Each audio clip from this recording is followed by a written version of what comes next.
দিন চারেক আগে ভারতের বিপক্ষে বিশ্বকাপের ওয়ার্ম আপ ম্যাচে শরীফুলের হাতে চোট পাওয়া নিশ্চিতভাবেই চিন্তায় ফেলেছে টাইগার টিম ম্যানেজমেন্টকে।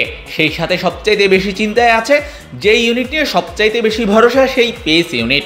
শেষ পর্যন্ত বিশ্বকাপে নিজেদের প্রথম ম্যাচে শরীফুলকে যদি দল না পায়, সেটি দলের জন্য হবে বড় ধাক্কা, এমনটাই মনে করছেন পেস অ্যাটাকের নেতা তাসকিন আহমেদ।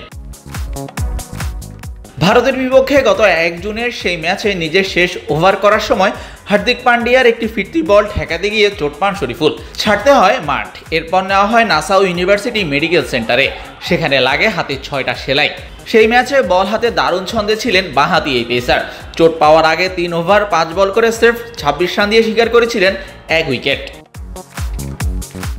শরীফুলের অনুপস্থিতি দলের জন্য নেতিবাচকই মানছেন তাসকিন আহমেদ। শরীফুল যদি খেলতে না পারে তাহলে এটা আমাদের বোলিং আক্রমণের জন্য বড় ক্ষতি, তবে বাকিরা প্রস্তুত। মোটামুটি সবাই ভালো ছন্দে আছি। যদি আমিও না খেলতে পারি, বাকি যারা আছে তারাও প্রস্তুত। আশা করছি যারাই খেলবে সেরাটা দিতে পারলে যথেষ্ট হবে। ইনজুরি থেকে মাত্রই সেরে উঠেছেন তাসকিন। ম্যাচ মিস করার সম্ভাবনাই বেশি শরীফুলের। তাই তো এই অনুপস্থিতি দলের জন্য যে বড় ধাক্কা, সেটা তাসকিন যদি নাও বলতেন সেটা বুঝে নিতেই হতো। শাহরিয়ার শাওন, স্পোর্টস বাংলা।